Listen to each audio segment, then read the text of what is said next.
Bueno, muy buenos días a todas las personas que se están conectando en este momento a una de nuestros webinars preparatorios de CostruHack. Sé que varios vienen porque ya están inscritos dentro de CostruHack, otros están llegando por la información que, que pues, ustedes han consultado o han visto en grupos de WhatsApp o han visto en redes sociales. Yo soy Elkin Gravitos, hago parte del equipo de CostruHack y para los que todavía no saben, CostruHack es una iniciativa, es el primer hackathon en temas de vivienda sostenible en Latinoamérica. Es una iniciativa que está apoyada o liderada también, digamos, impulsada por FICEN, la Federación Interamericana del Cemento, y EIFC con su división EDGE, que es una de las metodologías para apoyar y construir de forma más eficiente y amigable con el medio ambiente.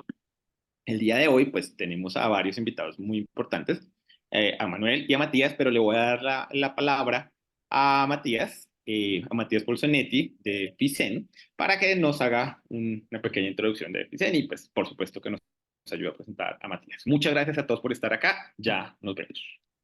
Gracias, Matías. Elkin. Bueno, buen día para todos, espero que estén muy bien.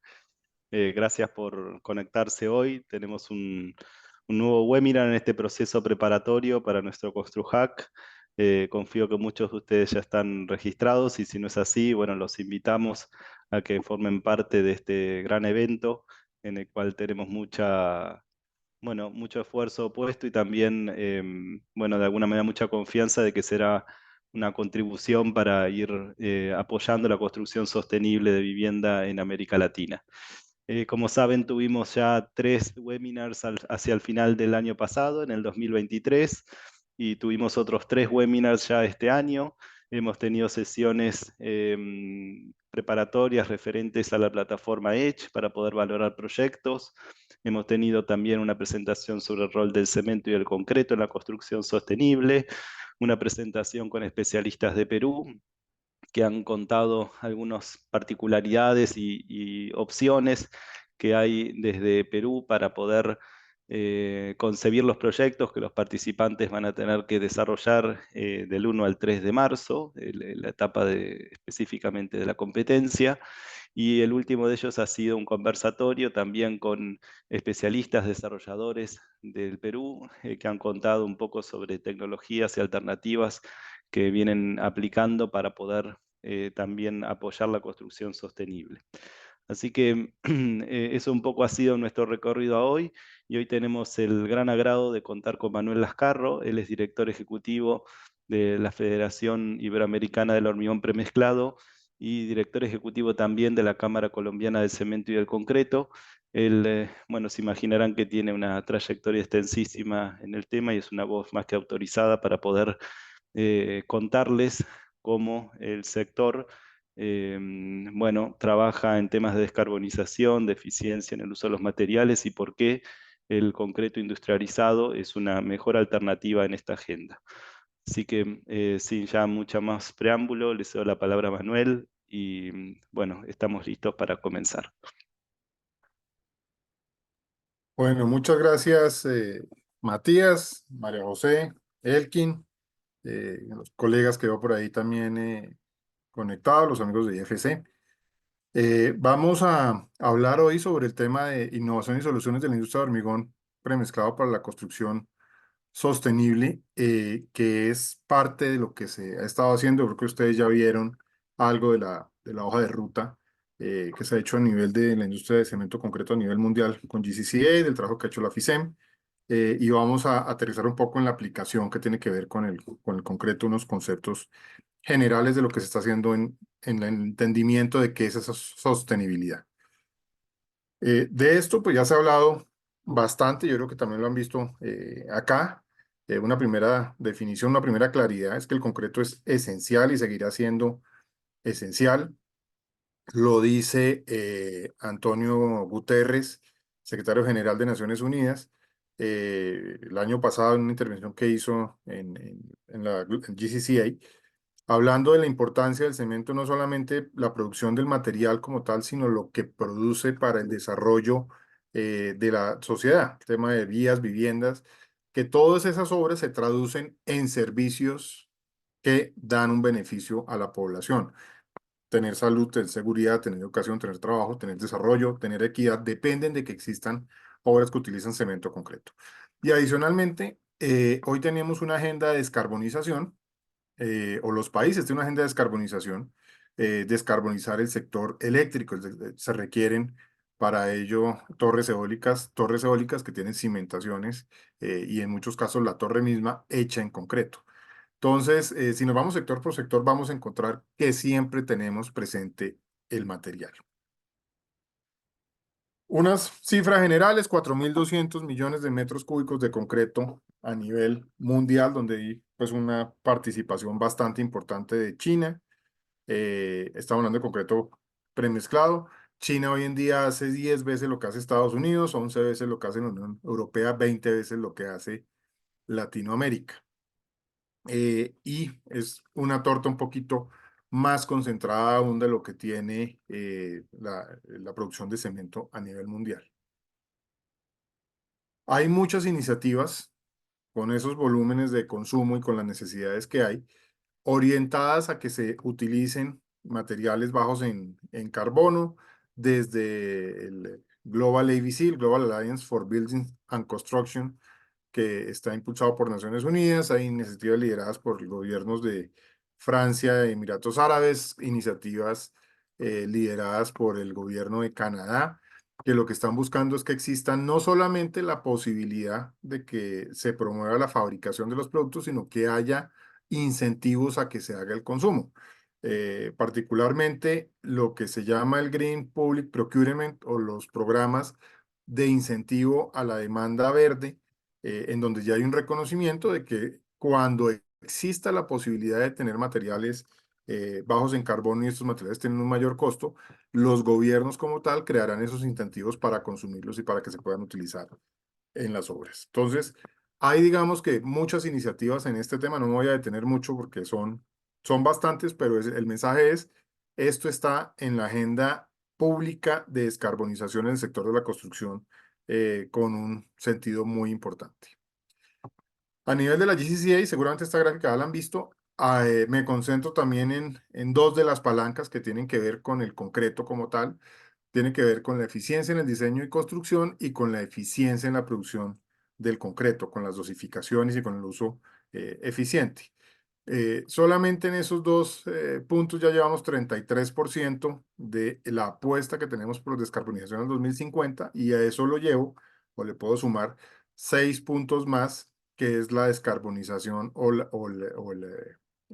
la recarbonatación, perdón, que también se hace en el concreto. Hay que tener claro que el producto utilizado acá es el concreto.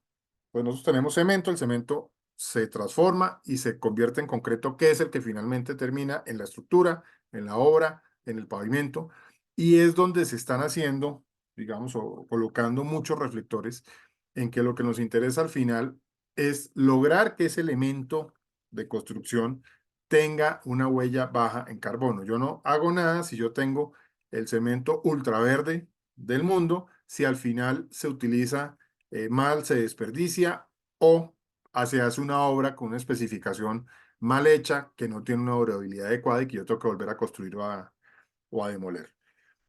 En eso también hay un entendimiento de que los problemas que antes solamente se trataban como problemas de calidad, hoy en día se tratan como problemas de emisiones.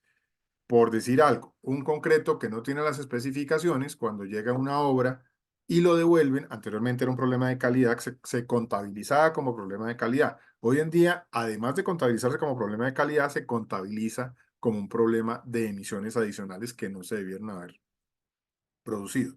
Todo uso ineficiente, entonces, viene a convertirse en CO2.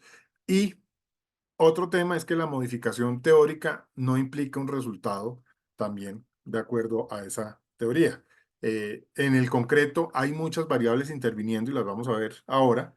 No necesariamente porque yo asuma que muevo una determinada palanca en la optimización de los diseños, voy a obtener el resultado que estoy esperando. Hay que mirar un conjunto de variables pues mucho más complicadas. La ecuación que teníamos, 90 al 21, estaba orientada efectivamente mucho más al tema de clinker cemento. A partir del 2021 se lanzó una nueva ambición climática que incluyó el concreto como meta en carbono neutralidad al año 2050, y es un poco como estamos encajándonos hoy en día en lo que se está haciendo en el uso final. Tenemos una realidad regional en América Latina que tiene que ver con la informalidad, y la informalidad afecta a todas esas palancas que veíamos cuando hablamos de diseño y construcción y de las soluciones que se están planteando para diseño y construcción. Tenemos un problema cuando tenemos países con niveles de informalidad en construcción que pueden ser del 70 o del 80% en el caso de vivienda. Eh, Implementar soluciones aquí va a requerir de un esfuerzo adicional. Implementar códigos de construcción que tengan ensayos, que tengan mejoras de calidad, que tengan mejoras de producto y que tengan mitigación o que tengan demanda de productos bajos en carbono, es un reto que tenemos en toda América Latina y en el cual tenemos que tener un objetivo común con los gobiernos, como industria y con el sector de la construcción en general. El tema no es menor. Aquí hay varios estudios que hablan de lo que es el desperdicio por uso de materiales de construcción cuando estamos concentrados en informalidad. Y en Colombia hicimos alguno que nos decía, comparando una vivienda formal, una vivienda que se ha hecho con diseños, con unas formaletas, con unos constructores capacitados, versus lo que se puede hacer en informalidad, sin regulaciones, sin controles, sin control de calidad de los materiales, puede llegar a ser tranquilamente el 60 al 70%. Hay 3 estudios que se han hecho en Brasil que también nos están hablando de que podemos tener desperdicios que pueden llegar a ser por lo menos entre el 80 y el 100%, o sea, utilizar el doble de los materiales. Si eso lo traducimos al tema de cómo reduzco yo la huella de carbono, pues ya hoy en día reducir un 5 o un 10% de huella de carbono tiene unos costos enormes, mientras que por este lado, asociados a la informalidad, tenemos unos desperdicios pues muy importantes. Entonces, hay también varias iniciativas a nivel internacional que van orientadas a ver cómo logramos que ese desperdicio, ese uso ineficiente de materiales se convierta en un uso eficiente y a la vez, en lugar de que se haga una sola vivienda, se aproveche los materiales para poder hacer 2 cosas o 3 cosas y cubramos con eso el déficit. Prácticamente toda América Latina tiene déficit en vivienda y en infraestructura. Entonces nos tenemos que concentrar en cómo construir eso de una manera eficiente y de una manera sostenible, y eso inicia por utilizar los materiales de una manera también adecuada. Aquí se nos quedó. Acá. Este es un ejemplo. Si yo tengo una construcción donde utilizo unas formaletas que no están deformadas, que están bien mantenidas, versus si lo hago de manera artesanal, que a veces uno puede ver, o digamos que si no está midiendo eso, no se da cuenta que puede tener sobreconsumos del 5, del 10%, del 15%, del 20%, cuando hacemos pilotajes, por ejemplo, cimentaciones profundas.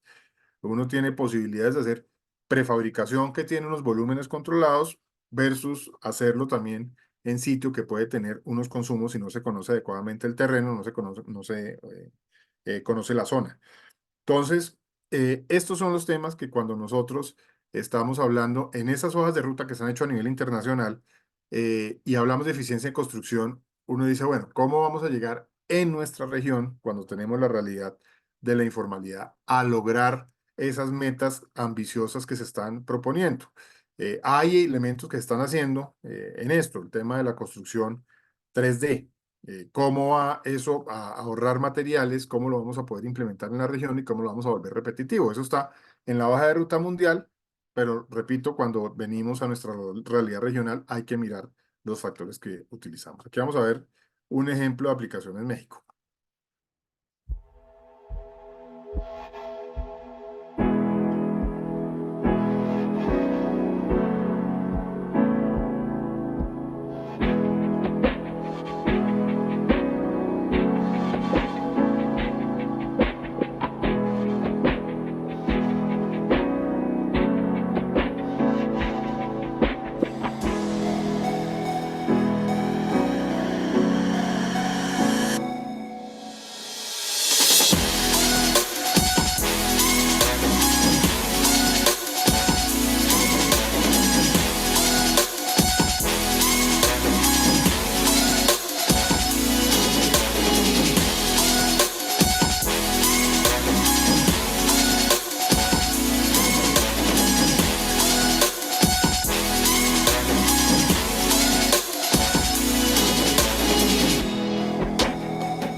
Bueno, este es el tipo de cosas que se están haciendo desde el punto de vista de uso eficiente de materiales, en donde efectivamente prácticamente se tiende a eliminar los desperdicios, y aquí hablamos también del tema teoría, el tema concepto. Eh, Se busca que los desperdicios no existan. Pues este es, digamos que una marca específica, pero hay prototipos en desarrollo. Cuando uno habla con quien está trabajando en este tipo de desarrollos, empieza a ver que no es tan sencillo como parece y que efectivamente la ecuación de sostenibilidad, cuando yo la tomo completamente, cuando empiezo a mirar desde las pruebas hasta que coloco un producto final, pues voy a tener un ahorro en materiales, pero no necesariamente es ese ahorro que yo había diseñado en los papeles. El hecho es que este tipo de tecnologías que se veían muy lejanas, pues ya se empiezan a implementar también en América Latina. Tenemos ejemplos en México, tenemos ejemplos en Guatemala, tenemos ejemplos en Brasil, tenemos ejemplos en Colombia de este tema. Y esto hace unos cambios en los sistemas de construcción, atiende otra problemática que se da hoy en día, es la falta de mano de obra para el sector de la construcción en general, y genera la necesidad de crear nuevas normas y regulaciones para tener productos habilitados y códigos de construcción. Aquí tenemos que hablar de esto. Entonces, hablamos de avanzar en el uso eficiente, en mejorar diseños y construcción del uso de concreto, y eso va necesariamente atado a las normas con las que nosotros estamos haciendo los ensayos de materiales y a los códigos de construcción con los que estamos haciendo el materiales. En la mayoría de los países nuestros, o en muchos países de América Latina, utilizamos como base el código estructural de la ACI, el 318, utilizamos normas ASTM también como base para utilizar los elementos. Las normas STM, lo que es cemento concreto, se actualizan cada año. Una norma nueva puede tardarse 2 o 3 años, si es muy compleja puede llevar un poco más de tiempo en eso. Código de construcción A6 se actualiza cada 3 años, pero cuando miramos los países de América Latina, las actualizaciones de nuestros códigos se pueden tardar 10 o 15 años. Estamos hablando de metas al 2050, ya estamos en el 2024, es decir, tenemos pocas posibilidades si no generamos también estrategias para actualizar esos nuevos componentes de sostenibilidad, en adoptar la tecnología que nos va a permitir reducir la huella de carbono en esos códigos de construcción, pues no vamos a poder llegar a la meta que tenemos. Y aquí pues todavía no estamos hablando ni siquiera de los productos, sino es cómo incorporamos tecnología que nos permite reducir variables, y ahorita vamos a ver algunos ejemplos, variables que nos permiten tener concretos más sostenibles en la construcción o sistemas de construcción que nos permiten trabajar con menos desperdicios. De hecho, la semana anterior tuvimos un taller con la Federación Interamericana de Cemento, FICEMI, con la Federación Iberoamericana de Concreto, FIP, en la Universidad de Miami, donde participaron muchas entidades que están trabajando en estos temas, en mirar cuáles son esos impactos de esas hojas de ruta hacia la carbono neutralidad en América Latina, el tema de los códigos, el tema de los estándares. De aquí nos salieron varias ideas de lo que deberíamos estar trabajando, lo que deberíamos investigar y cómo deberíamos avanzar o acelerar esa implementación de uso de concreto más sostenible en las obras que estamos desarrollando. Ahora, en el caso del concreto, la reducción de carbono depende de un gran desarrollo tecnológico y cuesta mucho dinero. Cuando hablamos en cemento, hablamos, por ejemplo, de tecnologías como la captura de carbono, que está en desarrollo, que tiene un costo importante por tonelada de CO2. Pero cuando pasamos al uso, empezamos a mirar, el uso en el concreto, empezamos a mirar, bueno, ¿qué se pudiera hacer allí? ¿Qué pudiéramos hacer de lo que ya conocemos de las propiedades del material, de las variables que sabemos que influyen en el mismo y que pueden estarlo afectando, que anteriormente calificábamos solamente como calidad y que hoy en día también son de sostenibilidad? Y eso traducirlo a si nos cuesta dinero o vamos a generar algún tipo de ahorro. Aquí, cuando hablamos de concreto, yo tengo un universo de todos los posibles constituyentes, ¿cierto? La mezcla de concreto tiene cemento, puede tener adiciones, tiene aditivos, tiene agua, tiene arena, tiene grava. Y esos voy a definir pues unas características específicas que yo necesito. Necesito un concreto de una determinada resistencia, con unas condiciones de asentamiento específicas de trabajabilidad y durabilidad. Si voy a hacer un concreto para un puerto, tiene que tener un contenido mínimo de cemento, entonces ya tengo una variable de restricción ahí.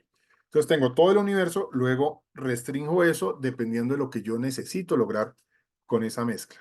Y luego de ese conjunto de posibilidades yo podría utilizar más agregado fino, menos agregado grueso, un poco más de cemento, un poco menos de adición, un poco más de aditivo, un poco menos de cemento. Yo podría armar, digamos, ese recetario que es lo que tenemos acá en verde y decir, con eso, cualquiera de las mezclas que yo haga en ese tramo me va a producir esas condiciones del concreto que yo necesito al final. Pero yo me tengo que mover a decir cuál es la mezcla óptima. Entonces, la mezcla óptima, digo, si yo quiero una mezcla que cumpla con la menor huella de carbono posible, yo tengo que apuntarle a una mezcla específica y que en el tiempo pueda tratar de repetirla, que pueda tratar de hacerla de manera permanente. Entonces, eso es la ecuación que me resume a mí la complejidad de cómo llego yo a definir en el concreto una mezcla de contenido bajo en carbono. Y es de ese universo que yo pudiera hacer, irme a las propiedades que necesito finales y de esas propiedades empezar a mirar cada una de las variables que puedo tener ahí, los elementos que tengo, que además son locales en su gran mayoría, los agregados que yo tengo en un sitio y tenía una discusión curiosa con una entidad internacional hace unos días sobre esto, porque a veces cuando se mira desde el punto de vista económico, entonces, o el análisis financiero, alguien dice, bueno, entonces la mezcla en determinado país se logra con un agregado que se consigue en la región A. Entonces, lo que hay que hacer es el agregado a la región A, llevarlo a la región B y con ese producir allá, porque tiene una mezcla, una huella de carbono diferente. Eso sería cierto si no tuviéramos que incorporar el resto de las variables. La ecuación completa, insisto en eso, el transporte. Entonces, yo puedo tener un agregado que es muy...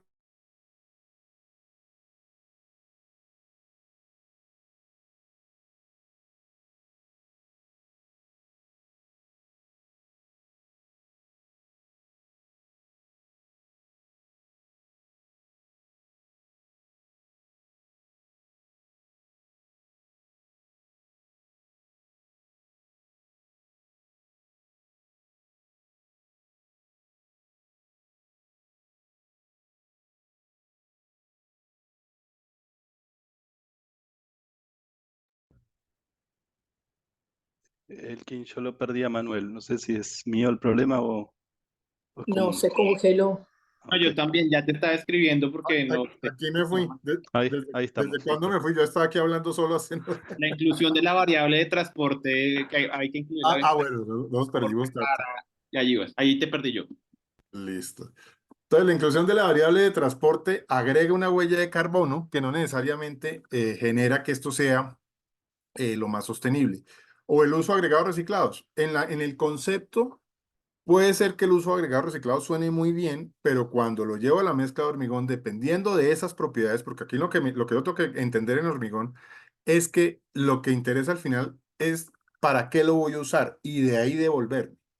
Entonces, si yo lo voy a usar para una mezcla de alta resistencia, en donde necesito unas condiciones el agregado tiene que trabajar más y el agregado reciclado no tiene la misma posibilidad de un agregado virgen en términos de calidad o de granulometría, va a implicar que yo tengo que utilizar más cemento. Y si utilizo más cemento, entonces tengo más huella de carbono.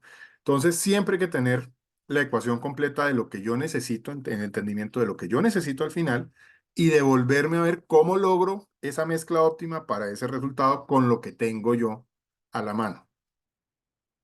Aquí van a entrar el tipo de cemento, las adiciones, los aditivos y los agregados en esos análisis. ¿Qué me influye aquí?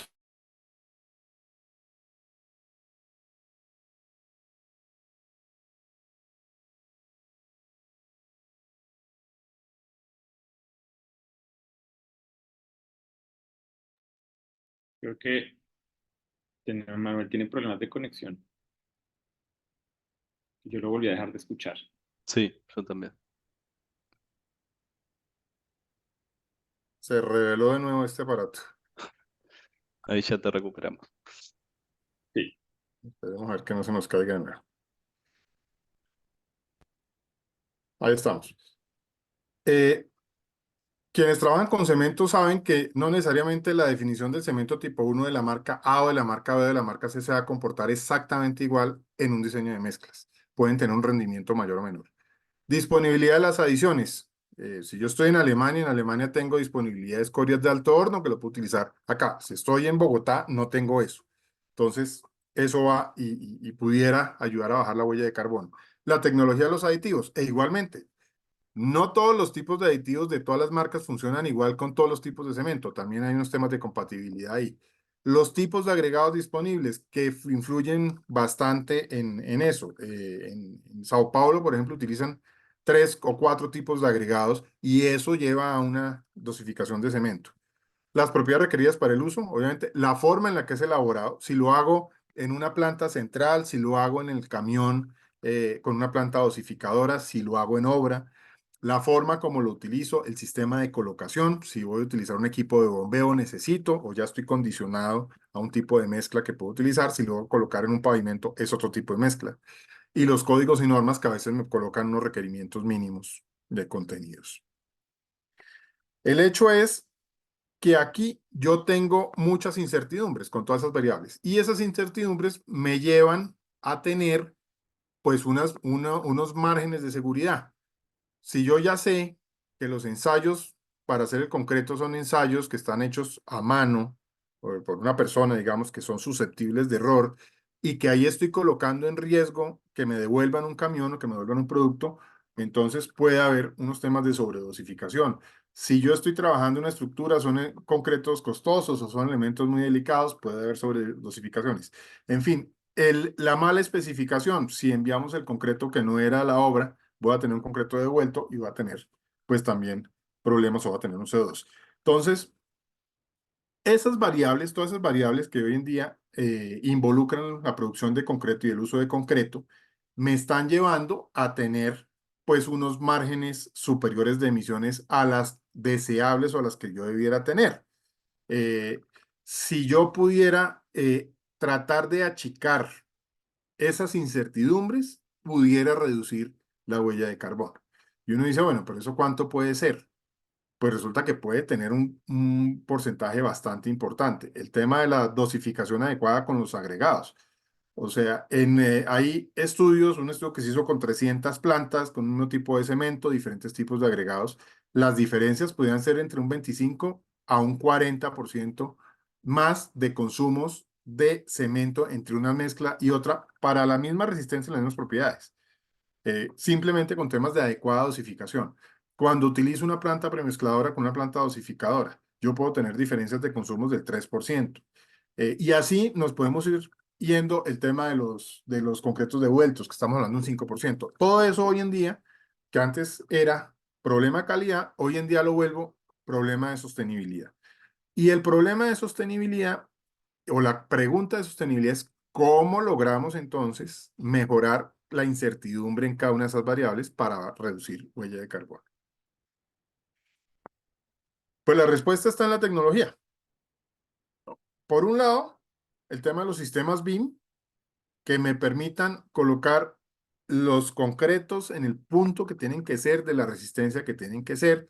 Veíamos con el tema de prefabricación, la posibilidad, o en los sistemas de diseño de construcción, pues no necesariamente tengo que tener las vigas, unas vigas estandarizadas de un mismo tamaño, sino que hay unos puntos en las edificaciones que tienen más cargas que otras o más deflexiones que otras, que tienen que tener más refuerzo que otro, y eso hace que yo realmente construya optimizando lo que tengo que utilizar ahí, sabiendo en dónde tengo que colocar unos concretos de una resistencia, dónde tengo que colocar concretos de otra resistencia, y qué elementos puedo hacer. Inteligencia artificial. Todas las compañías y las constructoras tienen información histórica de las materias primas, de los cementos que han utilizado, de los ensayos de calidad.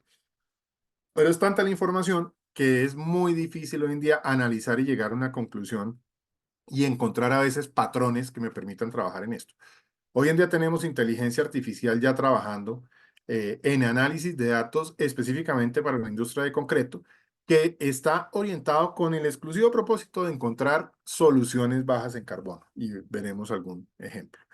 El tema de la robótica, también de mirar cómo esa robótica me ayuda en el tema de la construcción 3D, al tema de no de utilizar desperdicios o al tema de que el concreto como tal, pues se utilice de una manera mucho más eficiente.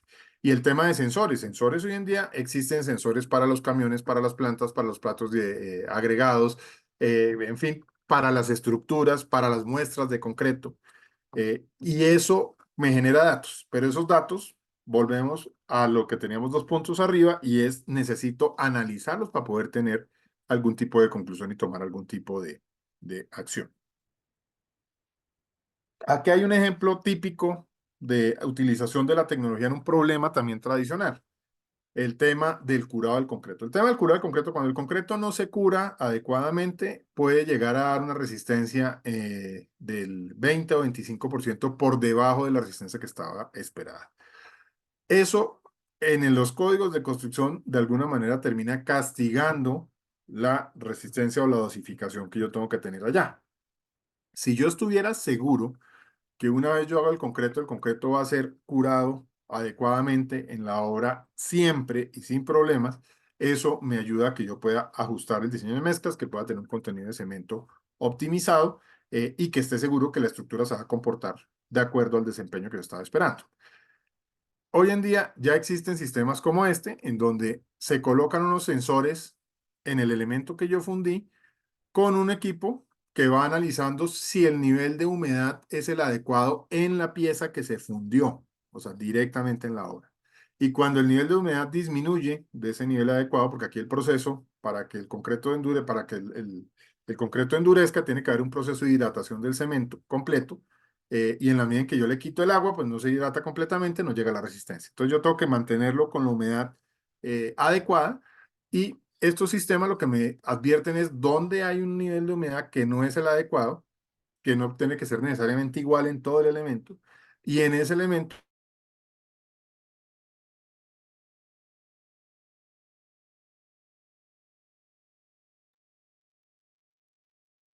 sí se llegó a la resistencia, no se llegó a la resistencia que estaba esperando. Entonces, cosas de estas existen ya, pues hoy en día.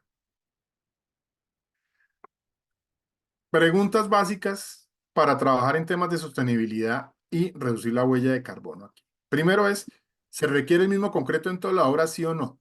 En la medida en que yo necesito concretos de más resistencia, necesito mayor cantidad de cementante y por lo tanto tengo un CO2 adicional ahí si no lo estuviera necesitando desde el punto de vista estructural.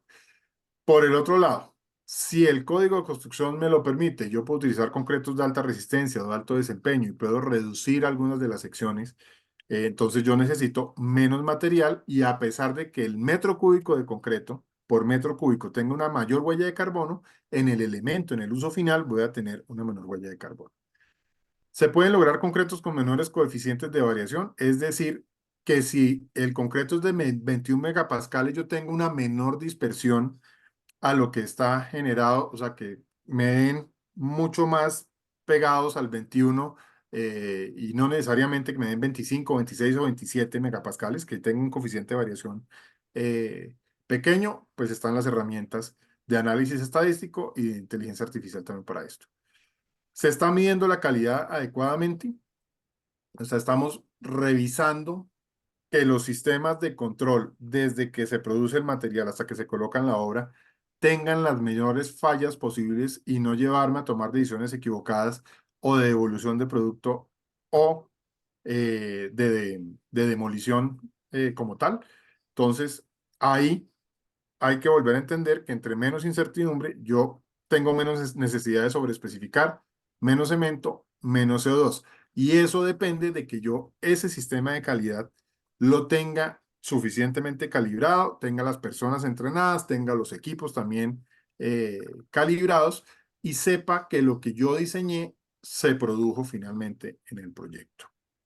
Hay un estudio de la National Ready Mix Concrete Association que ya me dice por cada 100 PSI de reducción en la desviación estándar del concreto, reduzco el sobrediseño de resistencia en 300 PSI. Es decir, si yo logro evitar desviaciones del punto al que yo estoy apuntando con la resistencia, yo evito una cantidad importante o empiezo a reducir CO2, pues también. Prácticas comunes que yo debo repensar en esto. Pues solicitar la resistencia adecuada a la edad adecuada. Hoy en día tenemos resistencias como el caso de construcción 3D, que son especificadas en minutos. Yo necesito que no se caigan las paredes. Como puedo tener resistencias que yo necesito en años, cuando construyo una represa, por ejemplo. Yo sé que esto va a estar 100 años o está diseñado para 100 años. Si está diseñado para 100 años, la especificación me debería permitir alcanzar una resistencia en una edad adecuada para eso. Si yo necesito un elemento que voy a medir la resistencia o que va a estar en servicio durante muchísimos años, pero le pongo un afán, por así decirlo, de obra, eh, y eso implica que yo tengo que utilizar mayor contenido de cemento, pues de alguna manera estoy desperdiciando, estoy utilizando inadecuadamente el material, y esto viene condicionado por códigos de construcción. Por eso la insistencia nuestra en que tenemos que meternos en revisar códigos de construcción y en revisar especificaciones que tenemos ahí, que a veces nos llevan a tomar decisiones que no son las adecuadas con esto. Adecuada dosificación y mezclado, mirar cuáles son los equipos que de hoy en día se disponen, cuáles son los más eficientes con los que se está trabajando y los impactos que se puede tener. El curado del concreto, que lo hemos hablado, el tema de los moldes, tener unos moldes de concreto, unas formaletas que están deformadas contra unas que están alineadas, puede implicar un sobreconsumo entre un 3 y un 5% adicional. Es que un 3 y un 5% adicional implica 3 y 5% más en la factura de material y 3 y 5% más en la huella de carbono. Entonces son detalles que se utilizan en la obra y que empezamos a insistir tenemos que mirarlo ya no como temas de calidad, sino como temas de sostenibilidad. Concreto devuelto, evitar que ese concreto que sale de la planta vuelva o usted tenga que ir a disponerse a otro sitio por especificaciones, porque la obra no estuvo lista, porque se pasó el tiempo adecuado para colocarlo y que en América Latina está en el orden del 5% de lo que se hace. O sea, estamos hoy en día enviando la canica en Estados Unidos también está, creo que es el 5,7. Estamos enviando a la Caneca más o menos unos 8 millones de metros cúbicos, que es la producción perfectamente de un país. Los agregados adecuados, saber que la granulometría funciona con el cemento que estoy haciendo, estudiar esos agregados, saber si lo óptimo es utilizar con lo que tengo en la zona, 2 tipos de agregados o 3 tipos de agregados o 4 tipos de agregados. Muchas veces produce un resultado muy importante que puede llegar a generar consumos de cemento 20 o 25% menores a lo que pudiera tener si no hubiera estudiado eso. A veces nos concentramos mucho en el cemento, que es el más costoso, y resulta que el problema lo tenemos es por no estar utilizando los agregados adecuados, cuyo ajuste me hubiera costado una fracción de lo que tenemos en esto. Y el tema de los aditivos, que es mirar básicamente la compatibilidad con el cemento que estoy utilizando y con los agregados que estoy utilizando. Llegar a esa grafiquita que hablábamos de la mezcla óptima. Justamente, trabajar en el tema de la optimización de las mezclas, que es algo que nos suena a todos absolutamente racional, a veces no es lo más común. En este tema nos dejamos llevar por el día a día y finalmente estamos ahí, no solamente dejando ir mucho dinero, sino además generando pues una mayor huella de carbono. Los señores de Meta entendieron ya esto y dijeron, vamos a empezar a trabajar en utilizar inteligencia artificial. Ellos tienen que hacer los data centers y esos data centers son millonarios en inversiones y en huella de carbono. Y lo que están haciendo es mirar cada uno de los elementos que tienen los data centers a ver cómo reducen esa huella de carbono. Aquí se pusieron a trabajar con el proveedor de concreto que se los despachó. Le pidieron 1030 recetas de concreto de las que él tenía, que tiene todos los componentes. Inteligencia artificial analiza y finalmente un experto dice, la mezcla de concreto óptima para esto es esta, con la arena de tal sitio, el agregado de tal sitio, el cemento de tal proveedor, los aditivos de tal otro.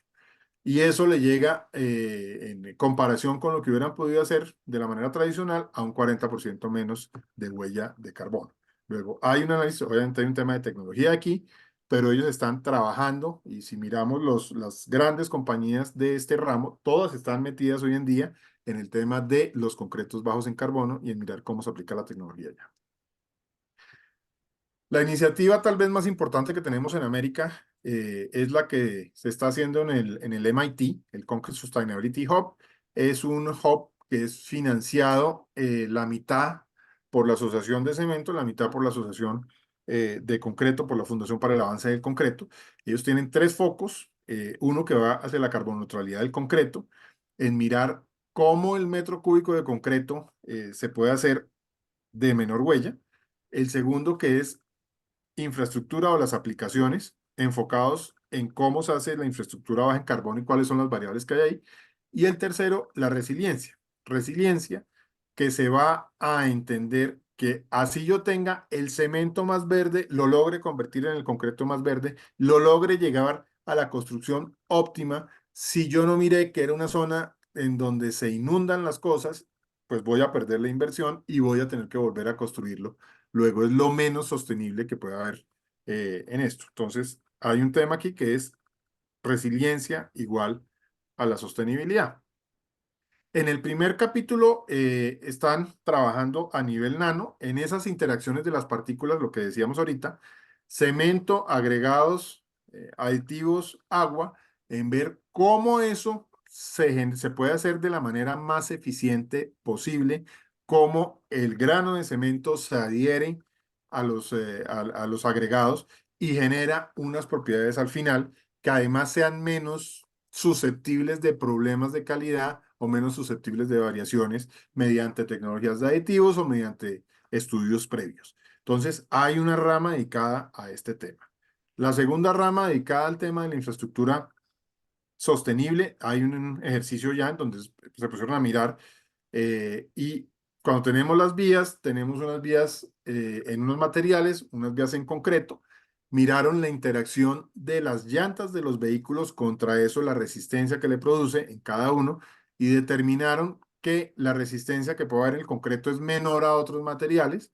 Eso puede llevar a un consumo o un ahorro de combustible que puede estar entre el 0,8 y el 6,9%, un promedio del 3,85% para el caso del ejemplo que ellos hicieron. Pero uno dice 3,85 en combustible, pues no es tanto.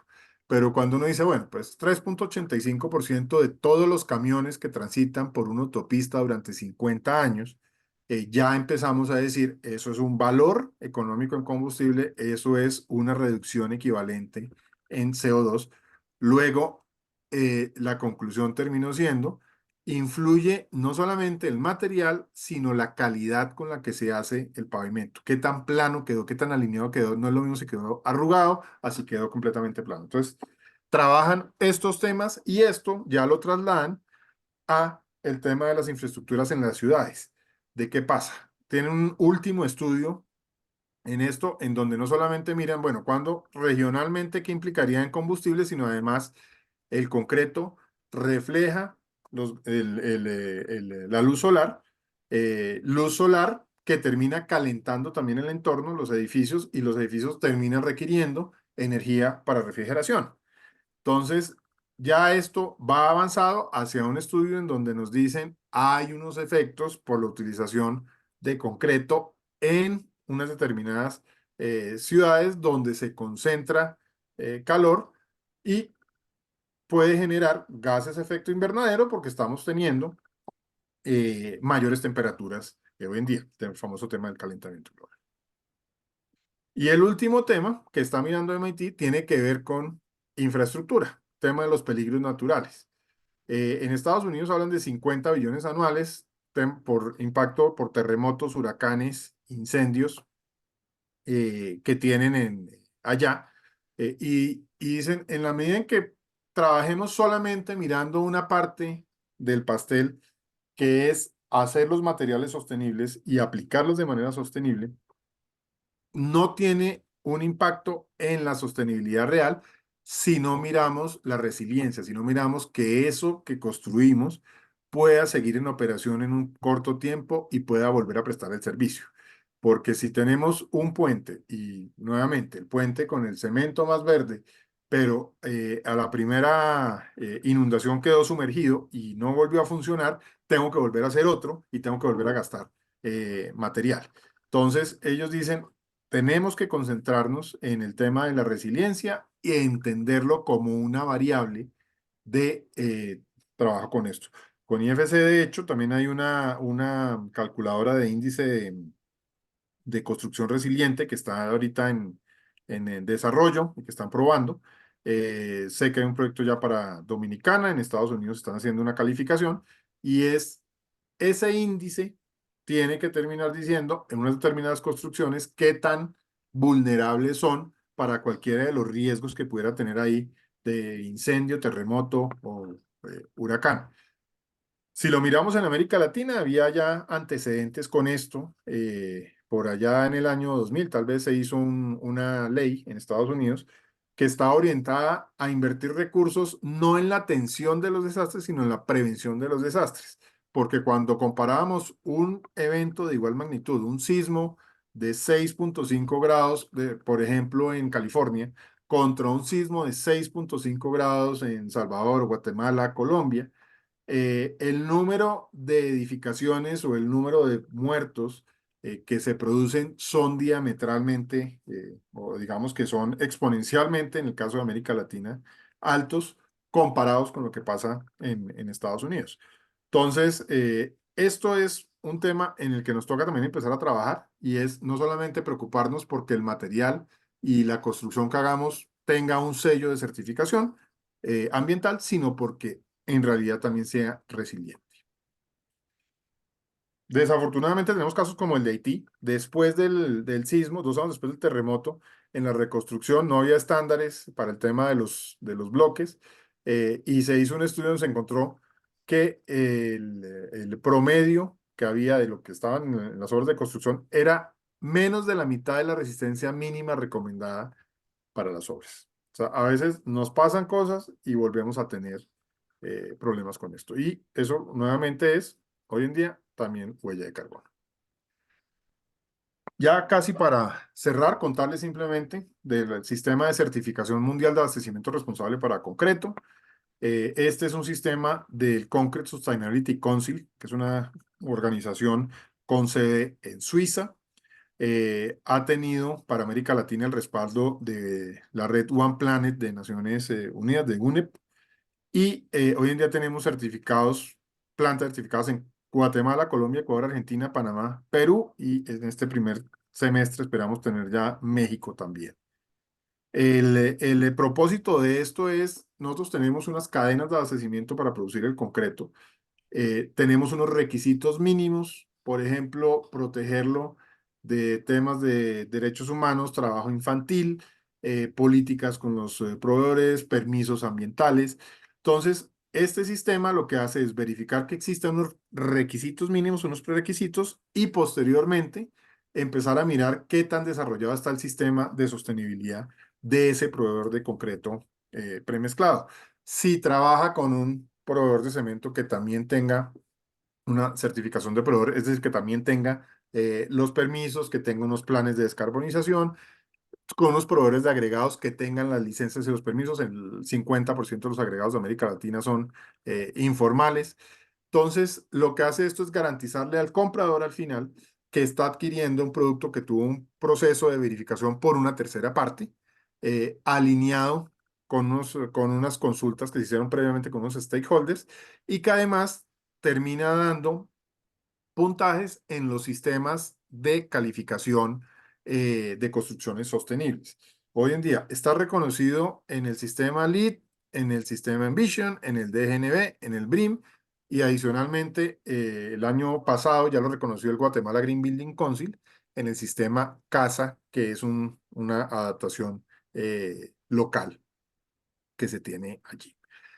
Y de este tenemos la posibilidad de pasar a la certificación de concretos bajos en carbono. Ahí estamos hoy en día haciendo un piloto para América Latina con esto, en donde tenemos plantas certificadas y estamos empezando a mirar qué se requiere para poder tener las mezclas certificadas. Hoy en día ustedes encuentran en el mercado mezclas bajas en carbono, pero este sistema lo que va a hacer es bajo un mismo estándar poder hacer esa certificación eh, de mezclas.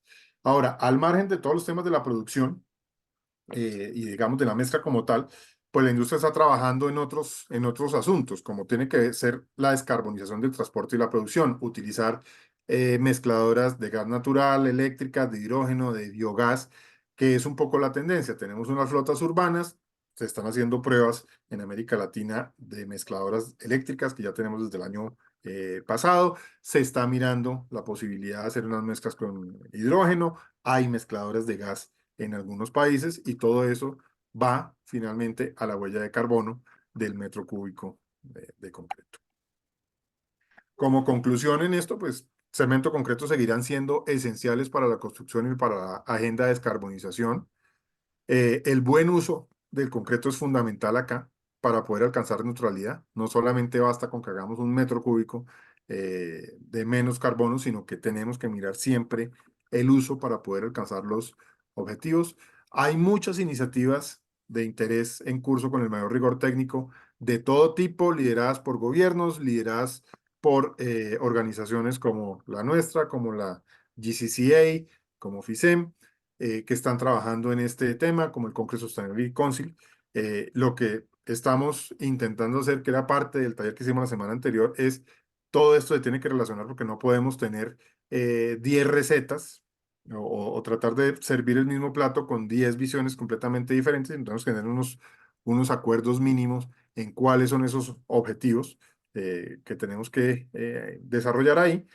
Y en nuestra región, pues yo siempre insistiré en que atender el tema de informalidad debe ser prioritario porque lo veo como la mayor barrera que podemos tener para alcanzar estas metas de descarbonización. Esto era lo que tenía para contarles el día de hoy. Estupendo, Manuel, muchísimas gracias. Tenemos unos minutos para preguntas, si hubiera alguna. No sé si, bueno, podemos abrir el micrófono o si quieren escribirlo en el chat, la leemos y Manuel la puede leer, bueno, responder, mejor dicho.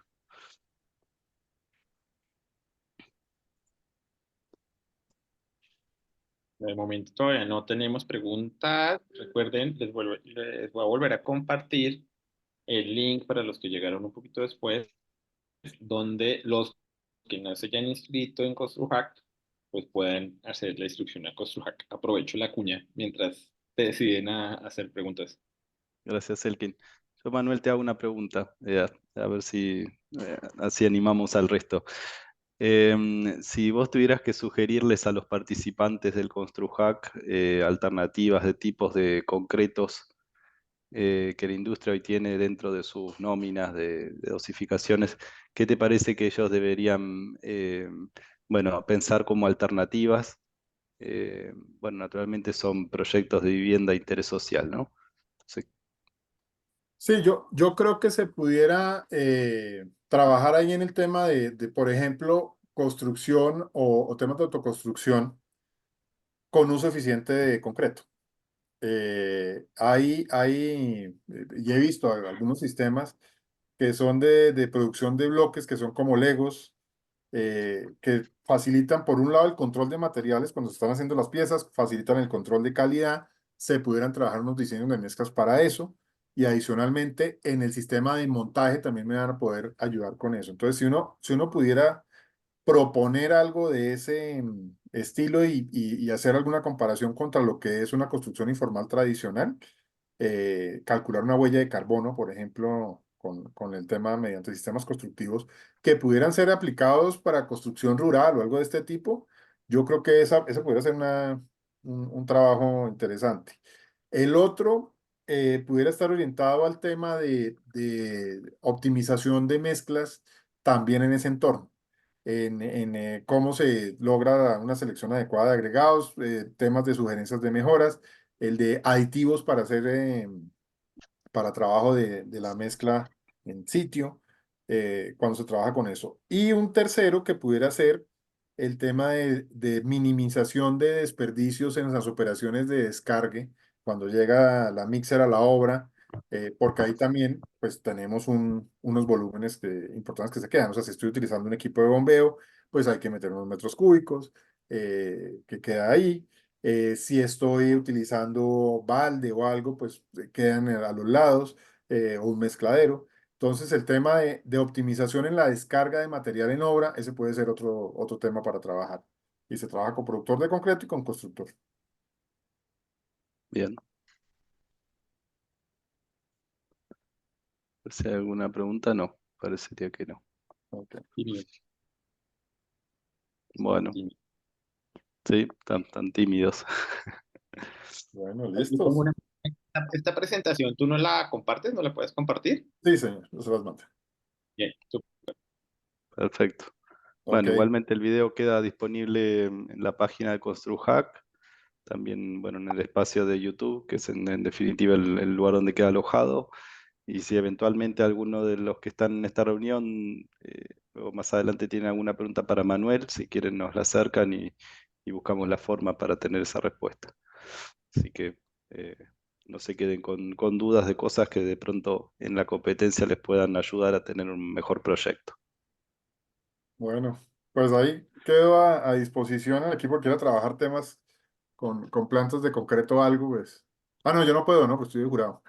No puedo ayudar. pero ya después, si alguien llega con una idea similar, de pronto después. Exacto, exacto. Bueno, listo. Bueno, Ok, gracias muchas Manuel, gracias. estupendo. Bueno, pues, Muchas gracias. Claro, el contenido. La verdad que Gracias sí. a todos. Nos vemos pronto.